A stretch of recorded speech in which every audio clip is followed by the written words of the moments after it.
Morning students, 11वीं वाले बच्चे, सिद्धि हिंदी विद्यालय के इस ऑनलाइन क्लासेस में आपका हार्दिक स्वागत है। अब बच्चों यहाँ पे हमारा ये जो लेसन चल रहा है तीसरा, अप्पू के साथ 2.5 साल, जो पथेर पांचाली फिल्म सत्यजीत राय ने लिखी थी और उसके ऊपर यहाँ पे फिल्म भी बनी थी और करीबन वो 2.5-3 साल तक चली थी, जिसमें से एक छोटा सा अंश यहाँ पे अप्पू के साथ 2.5 साल ये लिया गया है हमारे पाठ में।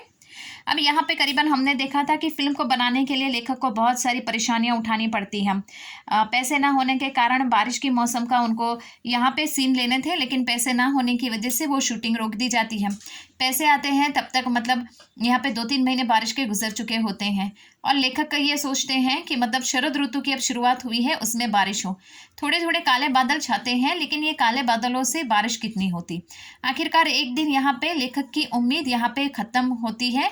जो उनकी इच्छा थी कि बारिश का दृश्य उनको अपने फिल्म में लेना था, वो यहाँ पे साकार होता है। ज़ोरदार बारिश होती है और फिर पूरा जो फिल्म का दृश्य है वो यहाँ पे पूरा होता है। अब करीबन यहाँ से बाकी है थोड़ा सा, वो हम देख लेते हैं। शूटिंग की दृष्टि से गोपाल ग्राम की तुलना में बेडोल गांव हमें अधिक उपयुक्त लगा।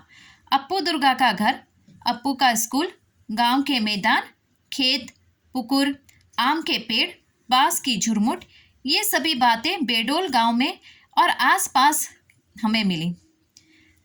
अब उस गांव में बिजली आ गई है, पक्के घर, पक्के रास्ते बने हैं। उस जमाने में वे नहीं थे। अब यहाँ पे बच्चों इस पैराग्राफ में क्या कहा गया है कि शूटिंग के दौरान हमें 2 गांवों की ज़रूरत पड़ी, जिसमें यहाँ पे गोपाल गांव जो है उससे अच्छा यहाँ पे ये जो बेडोल नाम का गांव है, बोडाल नाम का गांव है, ये सबसे ज़्यादा सुंदर है क्योंकि यहाँ पे हमें अप्पू के लिए स्कूल का जो सीन था वो अच्छा मिल गया। अप्पू दुर्गा का घर यहाँ पे अच्छी जगह पे हमें शूटिंग के लिए मिल गया था। गाँव के जो मैदान है, जो झुरमुट के छोटे छोटे यहाँ पे बाँस के झुरमुट के यहाँ पे पेड़ जैसे दिखाई देते हैं, आम के पेड़ हैं, तो मतलब हमारी फिल्म के लिए जो सीन हमें लेने थे वो इस गांव में मिल जाते हैं। वो उस समय की बात थी, तब तो वहाँ पे बिजली भी नहीं थी गांव में, लेकिन अब इस समय, इतने समय के बाद यहाँ पे हम देख सकते हैं उस गांव में यहाँ पे पक्के रास्ते तक बन गए हैं और उस जमाने में ऐसा कुछ नहीं था। उस गांव में हमें बहुत बार जाना पड़ा, बहुत बार रहना भी पड़ा, इसलिए वहाँ के लोगों से भी हमारा परिचय हुआ। उन लोगों में एक बहुत अद्भुत सज्जन थे, उन्हें हम सुबोधदा कहकर पुकारते थे। वे 60-65 साल के थे, उनका माथा गंजा था, वे अकेले ही एक झोपड़े में रहते थे और दरवाजे पर बैठकर खुद ही से कुछ न कुछ बड़बड़ाते रहते थे। हम उस गांव में एक फिल्म की शूटिंग करने वाले हैं, यह जानकर वे गुस्से हो गए। हमें देखने पर वे चिल्लाते, फिल्म वाले आए हम। अब यहाँ पे ऐसा है कि दोनों गांव के शूटिंग यहाँ पे कर रहे थे, तो उस समय ऐसा होता है कि जो बोडाल गांव है, उस बोडाल गांव का दृश्य यहाँ पे लेखक को अपनी फिल्म के लिए अच्छा लगा। उस बोडाल गांव में एक यहाँ पे एक सज्जन इंसान, जो अच्छे इंसान है, वो उनकी मुलाकात यहाँ पे सत्यजीत राय से होती है। अब वो जो सज्जन इंसान है वो मतलब किस प्रकार से उनकी वेशभूषा है, उनका परिचय यहाँ पे दिया गया। इसके साथ साथ यहाँ पे वो जो सज्जन इंसान है, ये सज्जन इंसान, उनको पता पड़ा कि गांव में फिल्म वाले आने वाले हैं, तो जैसे ही उनको पता पड़ा तो वो जैसे कि यहाँ पे जो सत्यजीत राय है, वो सत्यजीत राय इससे बात करने के लिए, अर्थात उनको यहाँ पे खरी खोटी सुनाने के लिए उनके पीछे दौड़ पड़ते हैं। मारो उनको लाठियों से। पूछताछ करने पर लोगों ने बताया कि वो मानसिक रूप से बीमार थे। बाद में सुबोधदा से हमारा अच्छा परिचय हुआ। वे हमें पास बुलाकर दरवाजे में बैठकर वायलिन पर लोकगीत की धुनें बजाकर सुनाते थे। बीच बीच में हमारे कानों में फुसफुसाते, वो साइकिल पे जा रहा आदमी देखा? वो साइकिल पर जा रहा आदमी देख रहे हो ना? वह कौन है जानते हो? वह है रूजवेल्ट। पक्का पाजी। उसके मत से दूसरा, एक था चर्चिल, एक था हिटलर, तो एक था अब्दुल गफ्फार खान। सभी उनके मतानुसार पाजी थे, उनके दुश्मन थे। अब यहाँ पे ये जो शब्द है, यहाँ पे ये जो सज्जन इंसान है, जिसका नाम यहाँ पे सुबोधा बताया गया है, वो क्या करते हैं कि उनकी जो मानसिक स्थिति है थोड़ी यहाँ पे बिगड़ी हुई है और गांव में उनको एक बार पता पड़ा कि फिल्म करने वाले लोग आने वाले हैं, तो उनको मारने के लिए वो उनके पीछे भागते हैं। अब ये जो सुबोधा है उनका परिचय अब धीरे धीरे यहाँ पे सत्यजीत राय और उनके फिल्मों के जो बाकी के इंसान थे उनसे हो रहा था। ये सत्यजीत राय के साथ बातचीत करते थे ये सुबोधा, कभी कभी तो ये वायलिन के ऊपर ये लोकगीत भी वो बजाया करते थे, सुनाया करते थे, कभी कभी उनके साथ बातचीत करते थे। अकेले में भी वो कोई ना कोई छटपटाहट फुसफुसाहट कर लेते थे। एक दिन ऐसा होता है यहाँ पे कि जिस प्रकार से ये जो सुबोधा है वो सत्यजीत रॉय से बात कर रहे थे, उन्होंने कहा कि वो साइकिल पर जा रहे आदमी को देख रहे हो, तुम जानते हो वो कौन है? फिर वो तरह तरह के नाम बताते हैं कि वो हो सकता है कि रूजवेल्ट हो, अर्थात पक्का बाजी उसके मत से। दूसरा एक था चर्चिल। मतलब यहाँ पे ये जितने भी नाम दिए गए हैं, जैसे कि चर्चिल, हिटलर, अब्दुल गफ्फार खान, ये चारों के नाम दिए गए हैं।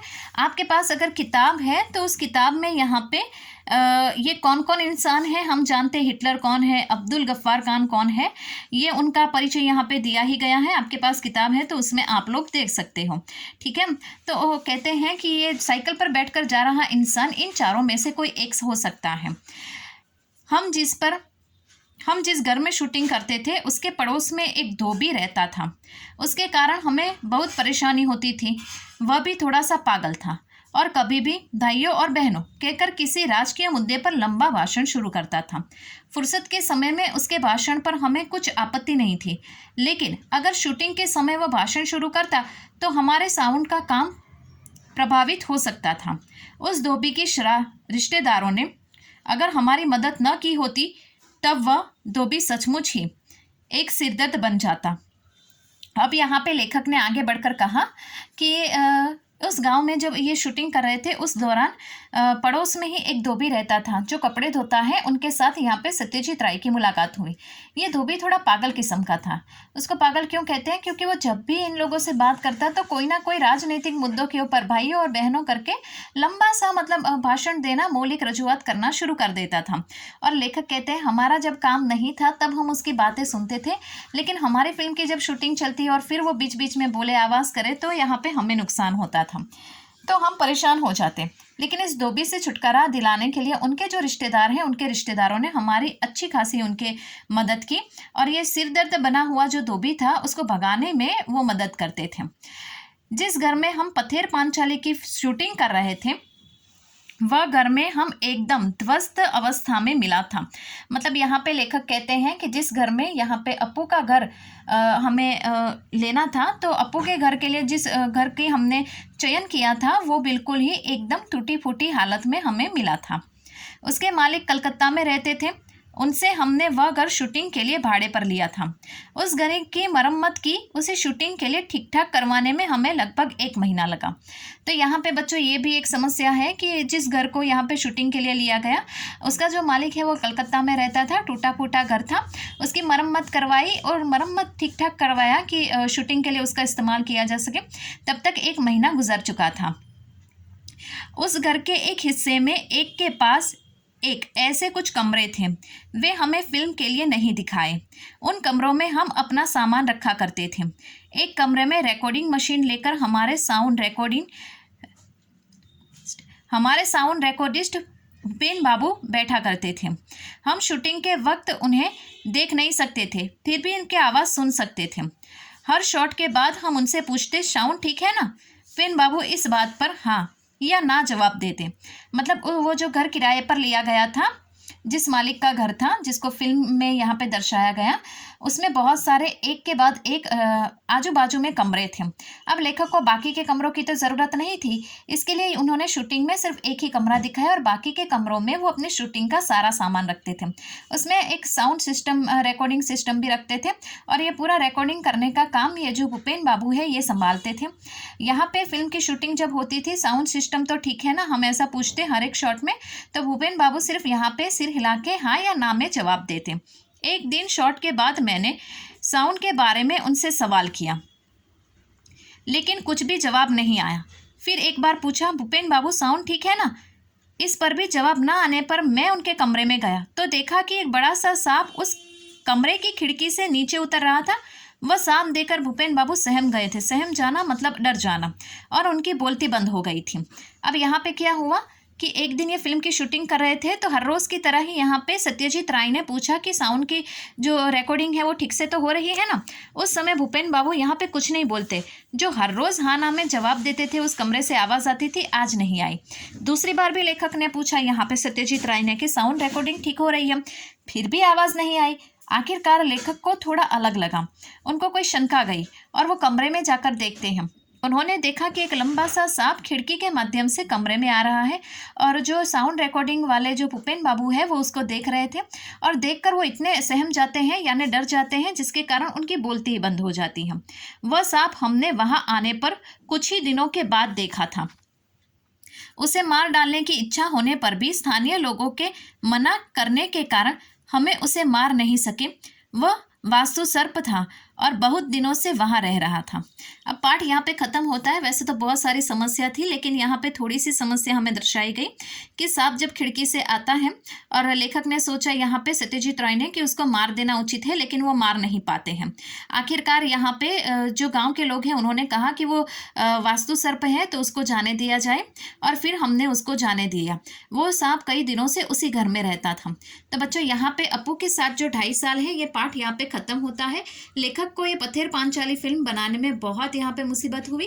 तो ये पत्थर पांचाली फिल्म बनाते बनाते उसमें से अपू के साथ 2.5 साल एक छोटा सा हिस्सा लेकर हमारे पाठ में रखा गया है। तो बच्चों यहाँ पर हम रुकते हैं। नेक्स्ट वाले वीडियो में जो उसके अभ्यास है उसकी हम चर्चा करेंगे। तब तक के लिए यहाँ पे रुकते हैं। Thank you.